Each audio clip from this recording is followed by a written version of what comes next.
My crazy mother-in-law tried sabotaging my entire career because I refused to perform surgery on my brother-in-law for free. I cut contact with them, so they started harassing me and my wife. I'm a doctor, and recently my mother-in-law asked me to perform surgery on her son for free, but I told her no. When she asked me why, I said that quite frankly, I simply despise my brother-in-law. I hate him for how he made fun of us doctors while the virus was widespread, how he called me stupid for recommending vaccines to my baby cousin's parents, how he told the family he's pretty sure I cheated in medical school. She had the audacity to tell me that was just a joke, but I told her that jokes like that can cost me my career, and I wouldn't be doing it. After I got off the phone, my wife Jessica begged me to be the bigger person and to help out her brother, but I once again said no. I wasn't going to help someone who made my life a living hell. When I told her this, she tried to convince me more, saying that family came first and pleading to find it in my heart to help him. Her brother Mike had a way of getting into my wife's ear and getting whatever he wanted out of Jessica, since he was her younger brother. A few years ago, around the time, Jessica and I were planning our wedding. We had everything carefully planned and budgeted, but Mike had other ideas. He wanted us to hire his friend's band for the reception. Their band was way out of our budget, and frankly, not to our taste. He tried to convince Jessica, saying that their band was amazing and would make our night unforgettable, but Jessica told him that we already had a DJ booked and that we were tight on our budget. Mike continued reminding her of the time that he helped her with the down payment for her first car and the time she was short on rent in college. He then said that she knew that Mom would love it and that she always said she wanted Mike more involved with planning the wedding. Think about how happy it would make her, he said to Jessica. The final blow was when he said that I could afford the band with me being a successful doctor after all. What's a little extra expense to him? He asked Jessica. She eventually broke down and added them to the wedding. He had successfully convinced her it was a good idea, and as we went home together that night, she kept talking about how good it would be for the band to perform at the wedding. I couldn't tell if she was trying to convince me or herself. I told her that we already had a plan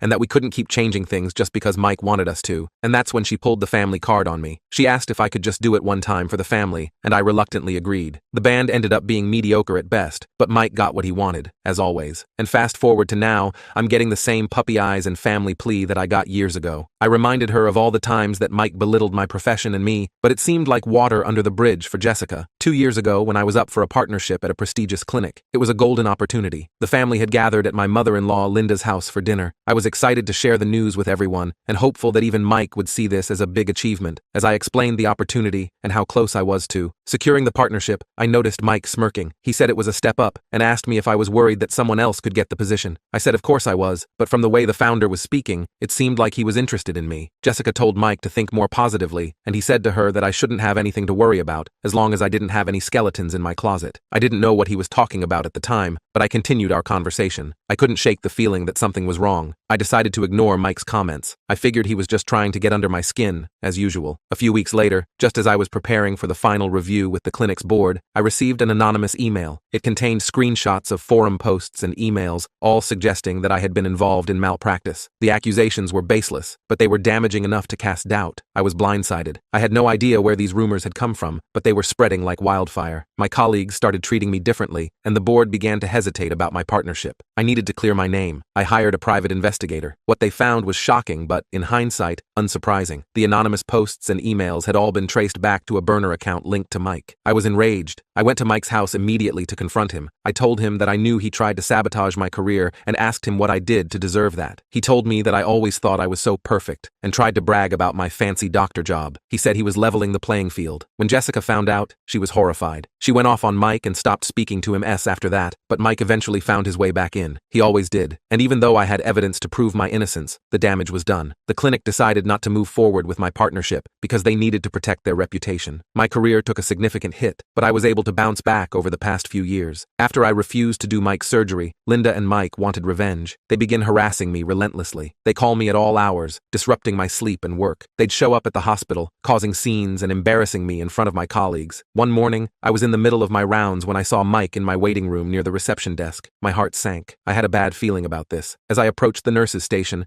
I overheard him talking to one of my patients. He started speaking loudly, saying that I refused to perform surgery on him because I didn't want to be responsible if something went wrong, and saying that I couldn't handle it. He said I was too scared to operate on him. The rest of the patients looked at me for my response. I tried to reassure them that it would be fine and not to worry about what Mike was saying. Then Mike got louder, saying that he wasn't done and started discrediting my practice and that I was a fraud. fraud. The other patients and staff were staring and began whispering. It felt like when I got rejected from the clinic all over again. I told Mike to leave and went to the back to check on my patient, and when I returned, Mike was at it again, this time talking to the hospital administrator. He was going on about if his own brother-in-law didn't want to help him out, then why should the other patients trust him? He painted himself as a person who was genuinely concerned about the other patient's well-being, all the while trying to ruin my reputation again. I threatened to call the cops on him if he didn't leave, and he agreed, not without saying his last hurtful remarks. The next morning, I checked the hospital's Google reviews out of habit. My heart sank as I saw a slew of new negative reviews, all posted within the last 24 hours. They were filled with baseless accusations, painting me as an incompetent and uncaring doctor who refused to treat patients for personal reasons. One read, he refused to help his own family member in need. If he can do that to his own family, imagine what he'll do to strangers. Another read, beware, he prioritizes his personal grudges over patient care. The reviews were all anonymous, but I had no doubt they were made by Mike. Later that day, as I was walking out of the hospital, I saw Mike waiting near my car. I had enough. I told him that this had to stop now. He had crossed every line imaginable. He tried to paint me as the bad guy, saying that none of this would have happened if I had just performed the surgery on him. He said I brought it upon myself. I realized then that trying to reason with Mike was pointless. I got in my car and drove off. That night, Mike started posting on social media about me and the practice. He made posts about me being a bad person and an unfit doctor who cut corners. They even went as far as to say that I was purposefully neglecting a family member in need. Over the next few weeks, patients began to question my abilities, and my colleagues grew anxious. The smear campaign was taking a toll not only on my career, but also on my mental health, especially after I finally got my name cleared up from the accusations just years ago. One evening, after a hard day at the hospital, I sat Jessica down in our living room. I told her that I couldn't do the harassment anymore, and that they were destroying my reputation. For my peace of mind, I had to remove her mom and brother from my life. Her face was pale as she asked me to explain. I told her that I couldn't go to family functions acting happy with them